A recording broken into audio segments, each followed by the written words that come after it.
Bientôt, plus personne ne voudra lire. Merci. Je vous remercie. La parole est maintenant à Madame Danielle Brulbois pour le groupe La République En Marche et pour une durée de 5 minutes.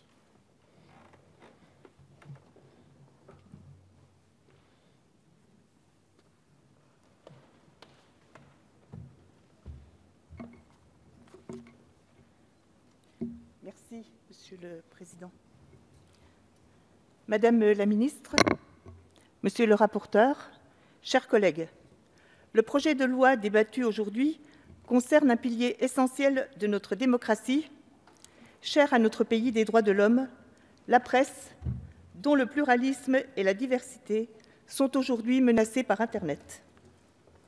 L'ère numérique a complètement bouleversé le modèle économique du monde de l'information. Aujourd'hui, ce sont les grandes plateformes comme Facebook ou Google qui aspirent l'essentiel des richesses créées, alors qu'elles ne produisent aucun contenu intellectuel, ne rémunèrent aucun journaliste et ne font aucun investissement pour faire tourner une salle de rédaction.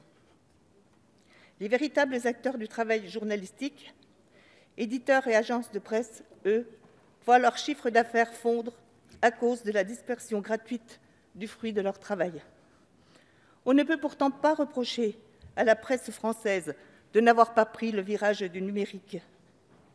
Très vite, des quotidiens nationaux ou régionaux ont créé des sites Internet, prolongement naturel des éditions papier.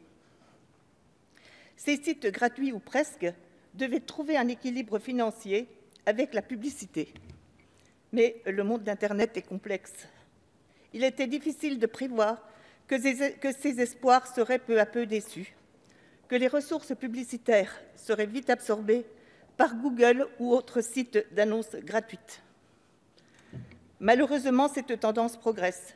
Les géants du web renforcent chaque jour leur rôle de porte d'entrée à l'information et à la communication.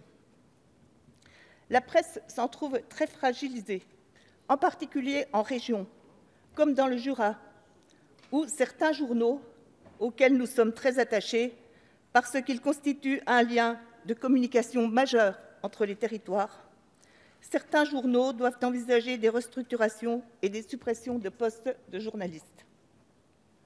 Sans régulation politique, nous nous dirigeons dangereusement vers l'asphyxie de la presse, donc vers un appauvrissement culturel et surtout vers l'affaissement du quatrième pouvoir, indispensable dans une démocratie.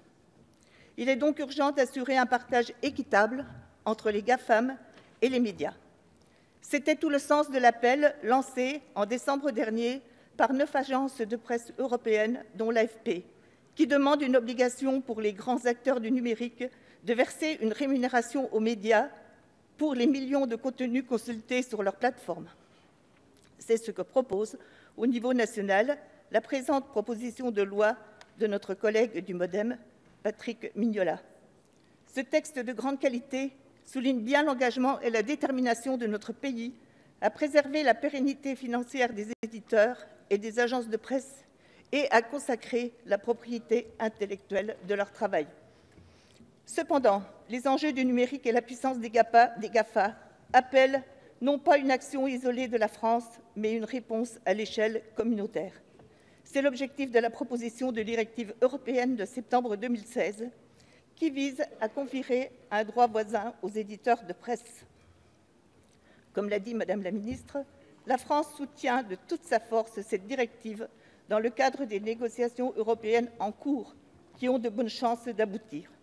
Une majorité en faveur des droits voisins se destine au Conseil européen et au Parlement de l'UE.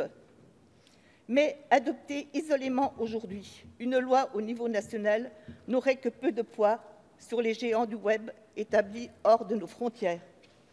Et d'autre part, nous avons intérêt à ce que tous les pays européens parlent d'une seule et même voix pour imposer à l'univers du numérique les valeurs éthiques et culturelles d'une Europe humaniste. C'est pourquoi nous soutiendrons le renvoi en commission.